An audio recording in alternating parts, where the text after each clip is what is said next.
agora para falar sobre gestão empresarial e de uma empresa tradicional aqui em Joinville, que atua num mercado muito forte e crescente, que é o farmacêutico. Alexandre Borchen Silva, que é CEO da Catarinense Pharma, está com a gente para fazer um bate-papo sobre legado, sobre mundo corporativo. Alexandre, bom dia, bem-vindo à Jovem Pan Joinville, obrigado pela sua presença. Bom dia a todos os ouvintes, bom dia especial a todos os colaboradores do Catarinense Pharma que estão se deslocando nesse momento para iniciar, né? Bom dia a todos. A gente conversava até aqui no intervalo e até lhe fiz essa pergunta, né? Quantos anos de história aqui na cidade, hein? Até para o ouvinte talvez que não tenha essa informação, hein, Alexandre? Nós esse ano estamos completando 79 anos, né, de história do Catarinense Pharma. Ano que vem vão chegar os 80, né? Vai ter toda uma programação para os 80 anos, mas é bastante tempo, sim. Muito bem. Alexandre, agora falando um pouquinho, né, nessa questão toda do ramo farmacêutico, a compra de artigos farmacêuticos, por exemplo, representa 6,5% do consumo de bens pelas famílias brasileiras, né? E isso é alcançado pelo setor, por exemplo, de combustíveis e o de móveis e eletrodomésticos, que alcançam cerca de 5,3%. Ou seja, o farmacêutico é maior. E o que representa, na tua opinião, a importância desse setor no dia a dia das famílias brasileiras? Temos alguns fatores. O primeiro fator é o próprio envelhecimento da população, né, que leva a um consumo maior de medicamentos. O segundo também é o acesso a medicamentos. Nós temos mais de 90 mil farmácias espalhadas no Brasil.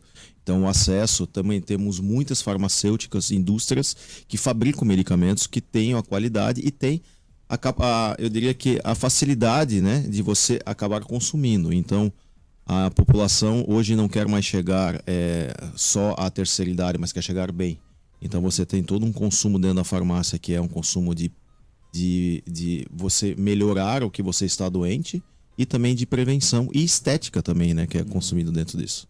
Se nós temos esse total de 90 mil farmácias e temos todo um mercado que é promissor, não só no Brasil, mas em todo o mundo, qual é o desafio, na sua avaliação, da indústria farmacêutica em pleno 2024, né? Dentro desses quesitos que você traz, que de fato a longevidade, a qualidade de vida está aumentando, a expectativa de vida do brasileiro está aumentando também. Tem um desafio único, principal neste momento? Acho que o desafio é sempre focar na qualidade dos produtos, né? E assim, por exemplo, o Catarinense Pharma foca bastante também na longevidade. Né, em suplementos e medicamentos que tragam uma longevidade para as pessoas. Como eu comentei, as pessoas não querem mais só chegar na terceira idade. Hoje o vovô e a vovó já são bem diferentes da nossa época, né? Hoje eles já são mais ativos até que acho que a nossa geração.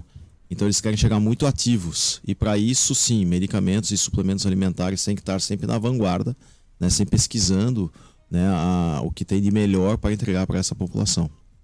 Presidente, esse ano o senhor assumiu, né, a presidência da Expo Gestão, evento que será realizado em junho e tem como tema justamente criando legados, né? Tudo a ver com esse nosso bate-papo. E o senhor representa também a 5ª geração que assume a presidência da empresa, dando, né, seguimento ao legado da família. Explica um pouquinho para o joinvilense, né, para o ouvinte da Jovem Pan, qual é o peso desse legado? Primeiro eu diria assim, no meu caso não é peso, né? Eu amo o que eu faço, então eu adoro o que eu faço, então não chega a ser um peso. Eu sou o 5º presidente da Catarinense Pharma, né? Da 4ª geração. Né? Nós tivemos o meu bisavô, que foi fundador, eu acho que todo fundador, o legado dele é a fundação da empresa. Né? Depois tivemos o meu avô, o meu pai, meu irmão e eu. A primeira coisa que quando eu penso como presidente é manter a tradição da empresa. Se ela chegou aqui é porque ela faz coisas muito boas e ela tem o seu jeitão, ela tem a sua alma de ser. Isso chama tradição, isso chama valores. Na nossa empresa nós temos 3 valores muito claros: alegria, humildade e honra. A alegria em transformar um ambiente leve, bom. Tem meta, tem sim, né? Mas não seja aquela pressão maluca. Humildade em ensinar e aprender a todo momento. E honra, se você falou, cumpra. Não precisa ser uma assinatura. Né? Então, assim, isso é obrigação. E o legado, todo presidente tem que saber o que ele quer deixar. Eu até brinco não, eu comento que não só o presidente, mas toda pessoa que senta numa cadeira de direção da empresa, ou qualquer cadeira de qualquer empresa, qual é o legado que ela quer deixar? Né? Essa cadeira vai ser substituída por alguém. Como eu falei, a minha cadeira já sentaram 4 pessoas anteriormente. E quantas outras cadeiras dentro da empresa já sentaram outros gestores? Qual foi o legado que cada um deixou? né? Então, você tem que pensar aquilo que você quer deixar de melhor. Se você estar nessa posição, é porque você, primeiro, estudou para isso, né? Você conquistou esse espaço. Então, você tem que pensar também o que você quer deixar, né? Eu venho pensando muito. No meu caso, até foi muita coincidência da Expo Gestão, quando eu fui convidado para ser o presidente de honra, e é uma honra mesmo ser o presidente, né? Que construindo legados, né? E eu venho pensando muito nisso. Qual é o legado que o Alexandre, né, gostaria de deixar? Né? E eu comento com isso com todos os colaboradores. O meu legado eu comento com todos eles para todo mundo abarcar junto a esse legado, porque o legado não pode ser cada um correndo para cada lado, né? A empresa tem que trabalhar em conjunto, né? No meu caso, eu comento que eu gostaria de deixar um crescimento sustentável acelerado. O que seria isso? Sustentáveis, um crescimento acelerado. Crescer. Eu acho que o Catarinense Farm ele tem uma reputação gigantesca no mercado. No entanto, a gente ainda não está no tamanho de faturamento, no tamanho da empresa, do qual nós já temos de reputação. Então, nós temos que correr atrás. Temos que crescer. O mercado está aí para ser conquistado. Nós estamos fazendo isto.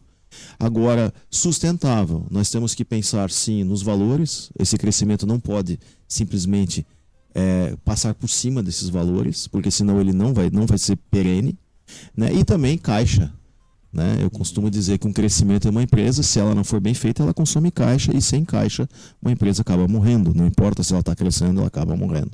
Quantos colaboradores diretos hoje a empresa tem, Alexandre? Nós somos com mais de 550 colaboradores, né, diretos. E aí, já emendando a pergunta, como é que a gente constrói esse legado e tem empresas que têm um número maior até de colaboradores, mas no sentido, você citou num ponto importante ali, né, de ter o time junto à direção para que de fato se alcance, né, essa questão do legado e tudo mais.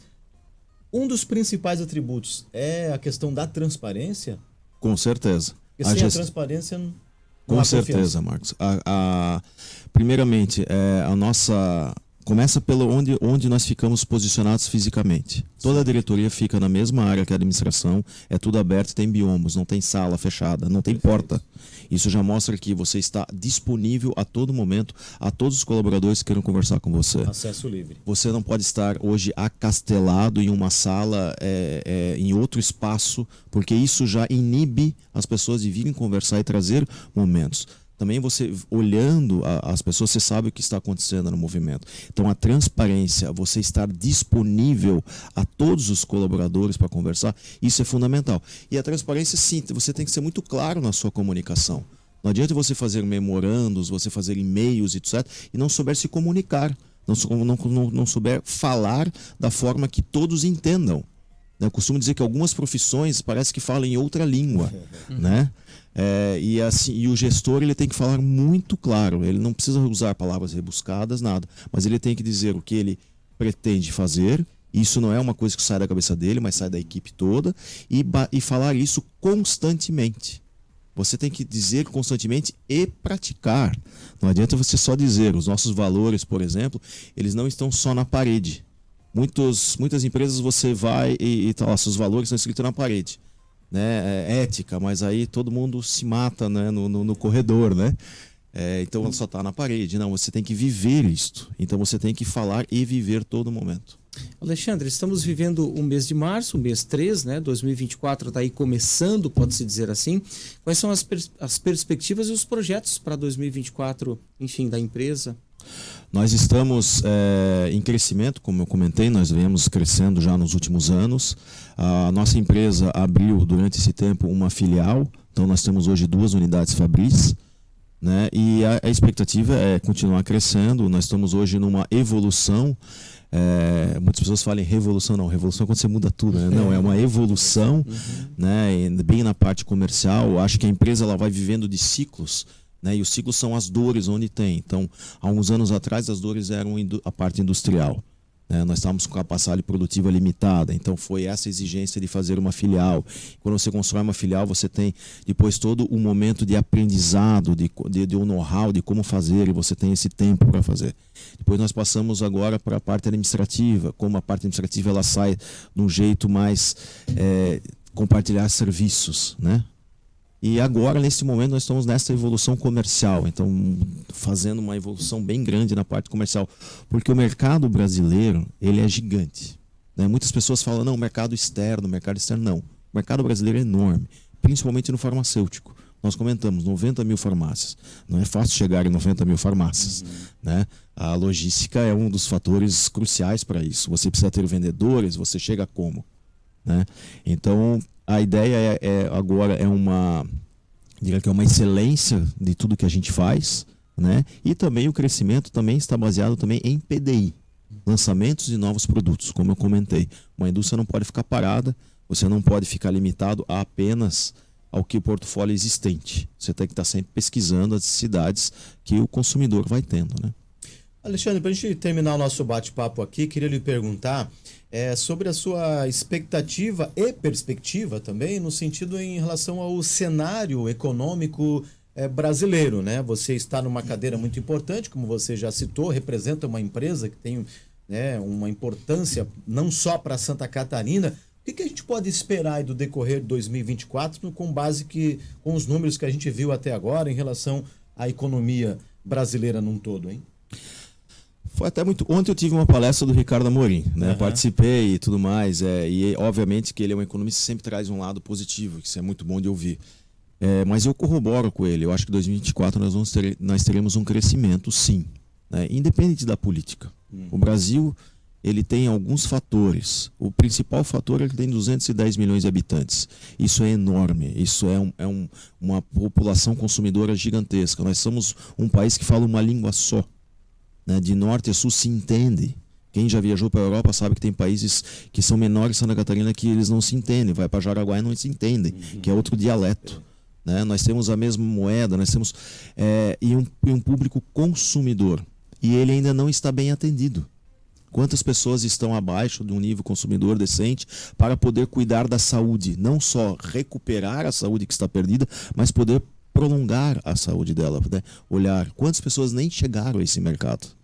O mercado brasileiro, o farmacêutico, ele está envelhecimento da população. Hoje a população, a cada ano, entra milhões de pessoas acima de 60 anos. Hoje é até um pecado chamar de terceira idade uma pessoa o cara com 60 anos, né? É um pecado. Ele está chegando no auge dele com 60 anos, né? E esse que é. Então, a gente tem que até mudar um pouco. Mas eu tenho muita confiança no Brasil. Por causa disso, nós somos um mercado consumidor enorme, nós temos commodities que o mundo inteiro necessita, né? Desde minério, a soja, o agro que vai. Então, vem capital estrangeiro para esse país, né? Parafraseando o que o Ricardo Amorim comentou ontem. Obviamente que a política sempre nos deixa preocupados, mas eu costumo dizer que o empresário brasileiro, se ele não está acostumado com a política atual, eu não sei em que país ele viveu até hoje, porque eu acho que nunca tivemos uma estabilidade política no Brasil. Nunca tivemos, em momento nenhum, desde a história, desde a fundação, desde Dom Pedro. Por que ele veio, por que ele não veio? Quem estudou história sabe. Então, é natural do executivo brasileiro esta instabilidade política já fazer parte do cenário. Por isso que muitos empresários brasileiros são considerados um dos melhores CEOs, CFOs do mundo, porque eles sabem lidar com a incerteza. Você faz um planejamento a longo prazo. No Brasil, o planejamento a longo prazo já passou a ser de 6 meses. Né? Na pandemia, nós fazíamos planejamento a longo prazo por semana. Né? A cada dia mudava. Hoje em dia, 6 meses. A gente faz 5 anos para ter um norte. Mas ele não pode cravar aquilo em pedra e dizer que você vai seguir, porque muda muito. É muito instável. Mas, como eu digo, o Brasil é muito maior do que essa instabilidade política. É muito maior. Muito bem. Alexandre Borchain Silva, CEO da Catarinense Pharma, ao vivo conosco aqui na bancada do Jornal da Manhã. Alexandre, sempre um prazer tê-lo conosco, né? Um sucesso sempre e até uma próxima oportunidade. E se vocês me permitirem, eu queria mandar um abraço para minha família, que deve estar no carro indo para o colégio, né? Para minha esposa, para os meus 2 filhos, né? Que tenham um bom dia a todos, né? Que tenham uma excelente semana a todos. Certamente será. Obrigado.